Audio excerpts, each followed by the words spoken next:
भाई शेर सिंह राणा।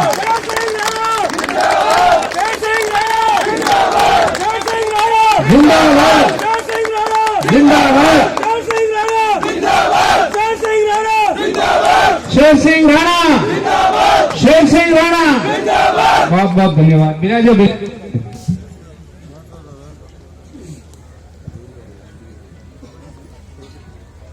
यहाँ पर उपस्थित सभी मेरी माओ को मेरा बहुत बहुत चरण स्पर्श, सभी बहनों को मेरा बहुत प्रणाम, मंच पर आसीन सभी को मेरा चरण स्पर्श, सभी भाइयों को मेरा बहुत बहुत प्रणाम, जो बुजुर्ग हैं उनको सबको मेरा चरण स्पर्श।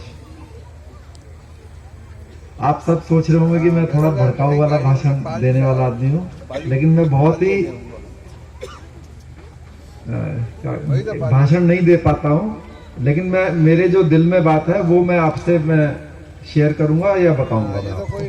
जैसे कि अभी मुझसे पहले बहुत सारे स्वामी जी ने भी बोला और बहुत सारे अच्छे वक्ता हैं, उन्होंने भी बताया आपको।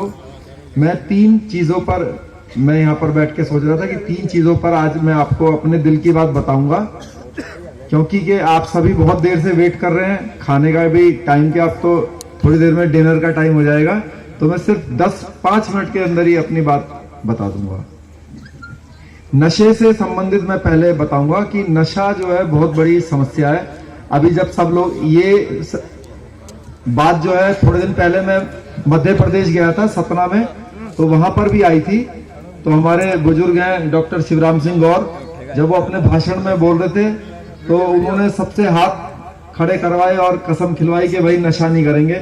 मैं बैठा हुआ था इनके बगल में, मैंने हाथ नहीं खड़े करे, फिर मैंने मंच पर आकर वो बात बताई। आपको भी बता दूं, अभी भी मैं बैठ के थोड़ा मुस्कुरा रहा था, कहीं आप सोचने लगे भाई ये तो नशे वालों को समर्थन कर रहा।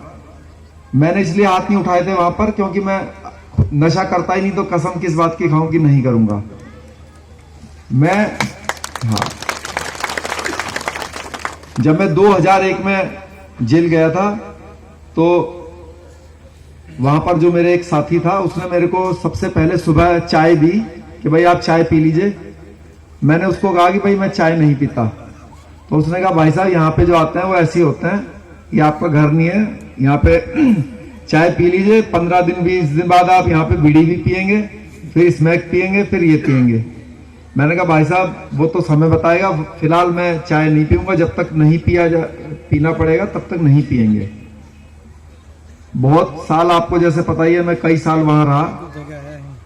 नशा तो बहुत दूर की बात है, मैंने आज तक चाय भी नहीं पी। मैं रोज अपने ये जितने भी मेरे भाई हैं, मेरे आदरणीय, इनके साथ ही रहता हूं, इनको सबको पता है कि मैं चाय भी नहीं पीता। सबसे आपसे जो मेरे यहाँ पर भाई हैं, सबसे मैं आशा करूंगा कि चाय तो खैर मेरा ऐसा मानना है कि चाय में भी नशा होता है, इसलिए मैं चाय नहीं पीता। नशा हमारे समाज की भी बहुत मतलब जितने शब्द बोले जाए उतने शब्द कम है, बहुत बड़ी समस्या है। इससे हमारी बहनों और माओं को जो कष्ट होता है वो मुझे खुद मालूम है, जो मेरी माँ को मेरे को कष्ट हुआ, क्योंकि मेरे पिताजी खुद शराब पीने वाले आदमी थे, उनके अंदर कोई भी कमी नहीं थी, सिर्फ शराब ही एक ऐसी समस्या थी जो मुझे उनकी पसंद नहीं थी और मेरी माँ को भी पसंद नहीं थी। इसलिए और जो उसके कारण जो बच्चे को शर्मिंदगी होती है, जो समस्याएं आती हैं परिवार में, वो सब आप भली भांति जानते होंगे। जो परिवार जो है शराब पीता है, राजपूतों का तो इतिहास है, शराब ने पूरे घर बर्बाद कर दिए, सारी जायदाद जमीन जायदाद बर्बाद कर दी। इसलिए आप भाइयों से निवेदन है कि इतने दृढ़ संकल्प के बनिए, जैसे उसने मुझसे कहा था जेल में कि भाई 15 दिन बाद आप चाय क्या बीड़ी सिगरेट भी पीने लग जाएंगे, लेकिन अगर आपका संकल्प जो है वो पक्का है तो कोई आपको डिगमिगा नहीं सकता। इसलिए आप पक्का संकल्प कीजिए, आज से कीजिए, या 1 तारीख का भी क्या वेट करना, आज से कीजिए, अभी से कीजिए कि नशा नहीं करेंगे, क्योंकि उससे आपके शरीर को भी हानि होती है, आपके परिवार को भी हानि होती है, आर्थिक हानि भी होती है, पैसे भी खर्च कर रहे, शरीर भी खराब कर रहे। हमारे यहाँ एक जेल का अफसर था, शराब पीता था, रिश्वत लेता था। मैंने उसको कहा पहले तो रिश्वत लेते हो, उससे ही अपना जमीर खराब करते हो, उस रिश्वत के पैसे से जाके शराब पी लेते हो, फिर शरीर खराब करते हो। तो मेरे प्यारे भाइयों, मेरे दोस्तों, मेरे आदरणीय, सब इस नशे से जो है दूर रहें तो बहुत ही अच्छी बात होगी। एक बात यह है।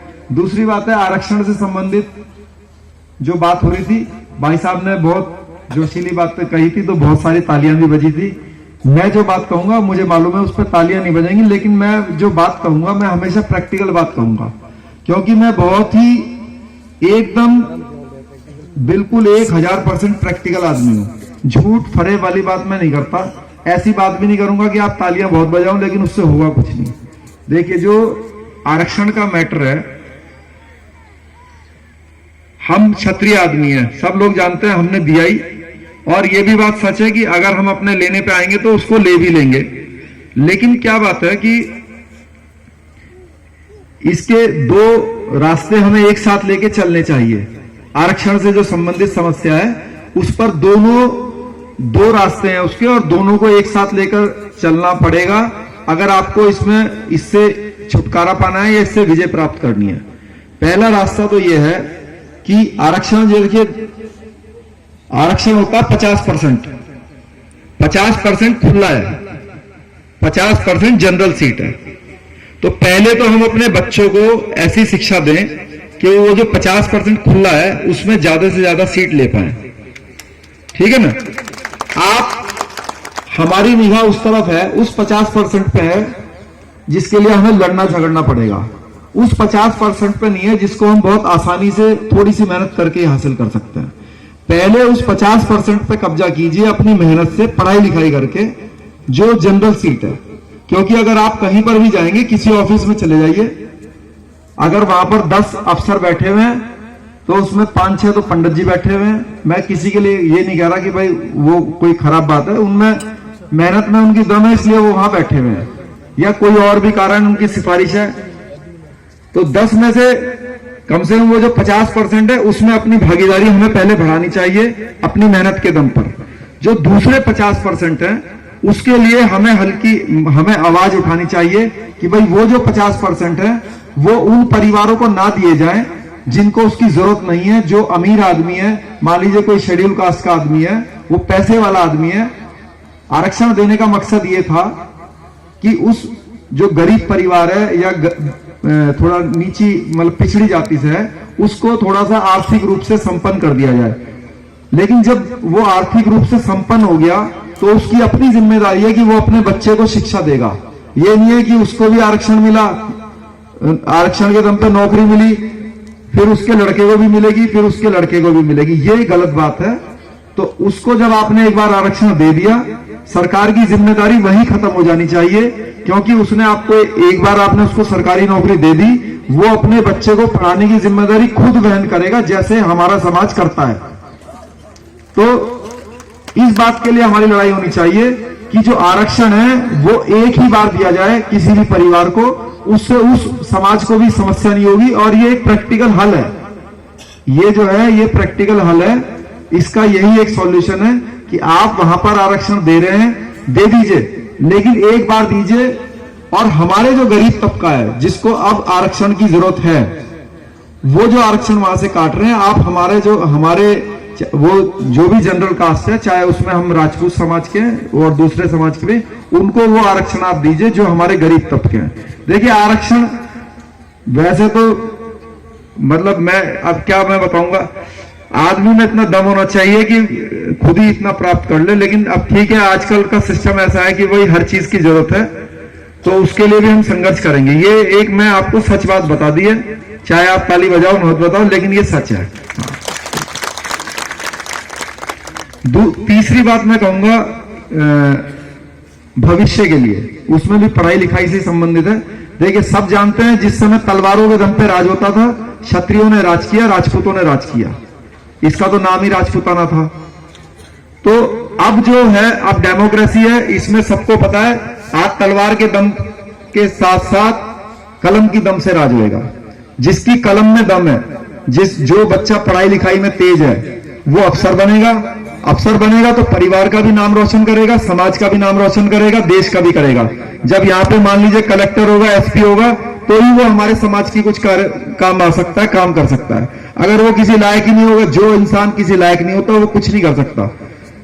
बड़े आदमी को तो ये कहना है कि अगर एक आदमी जो साधारण आदमी होता है, अगर सिर्फ अपने परिवार का ठीक से पालन पोषण कर ले, तो वो भी समझ लीजिए कि ईश्वर की बड़ी मेहरबानी है उसके ऊपर। तो आपको कोशिश करनी चाहिए कि ज्यादा से ज्यादा अपने जो यहाँ पर, क्योंकि युवा मेरे भाई भी हैं छोटे उम्र के और जो बुजुर्ग हैं, अपने बच्चों को बहुत अच्छी शिक्षा दीजिए। जो थोड़ा देखते हैं कि भाई बच्चा पढ़ाई में ठीक नहीं है, तो उसको जो है आप खेल कूद में आगे बढ़ाइए, बढ़िया खिलाड़ी बनाइए। कोई भी खेल उसको चुनिए, उसके लिए उसको बढ़िया खिलाड़ी बनाइए। ओलंपिक में गोल्ड मेडल जीते, ऐसी भी हमारी इच्छा है, ईश्वर की कृपा से समाज के बच्चे गोल्ड मेडल जीत के लाएंगे, उससे परिवार की भी प्रतिष्ठा बढ़ेगी। हम भी गर्व से कहेंगे हमारा भाई है, गोल्ड मेडल जीत के लाया। आर्थिक संपन्नता भी आएगी और समाज की भी तरक्की और देश की भी नाम होगा।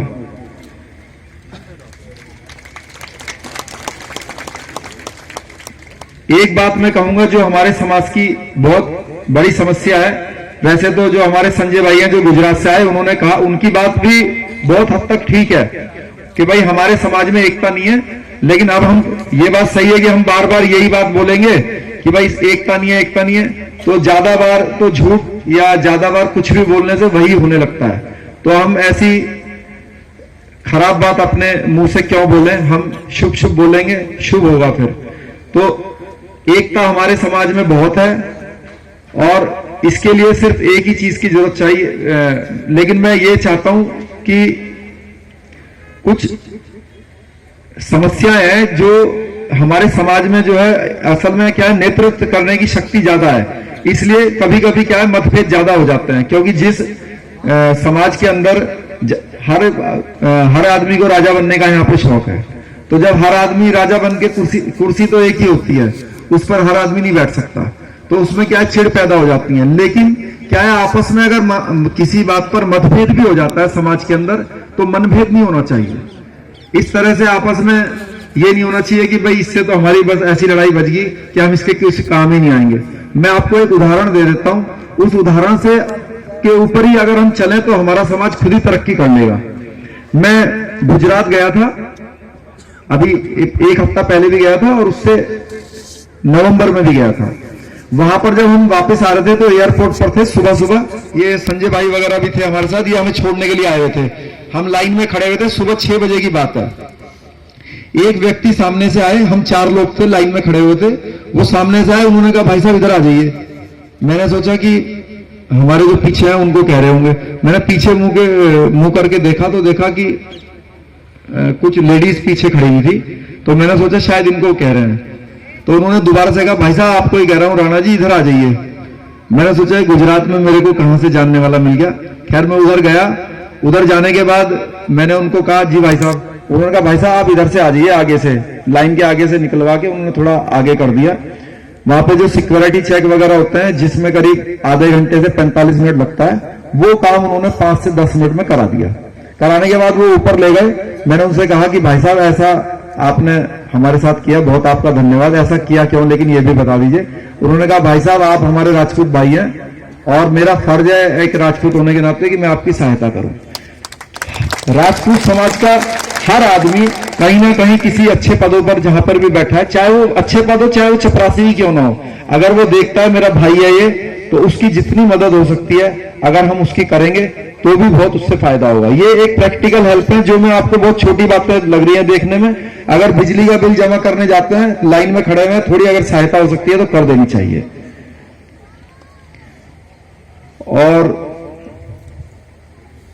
सब लोगों का जो, हाँ क्या चीज बताना, अच्छा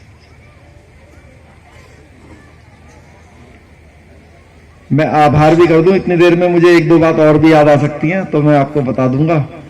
तो श्री राजपूत करनी सेना के जो पाली के जिला अध्यक्ष हैं अजय पाल सिंह जी, गोपाल सिंह जी, भरत सिंह भाकरी जी, प्रहलाद सिंह जी, जेठ सिंह धनारी जी, राहुल सिंह जी, गजेंद्र सिंह कालवी जी, विक्रम सिंह जी, चंद्रवीर सिंह जी और पूरी टीम का, और पूरे सुमेरपुर, रानी, बाली, रायपुर,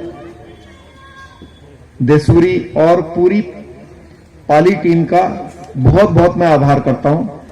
और सबसे ज्यादा जो आभार करता हूं वो जो मेरी बहनें और माएँ यहां बैठी हैं उनका बहुत आभार करता हूं। मैं आपको बता दूं, मैं बहुत, जैसे कि वो बता रहे थे, मैं डेली कहीं ना कहीं जाता हूं, लेकिन इतनी सारी मेरी बहनें और माएँ जो है मैं आज पहली बार ही देखा हूं।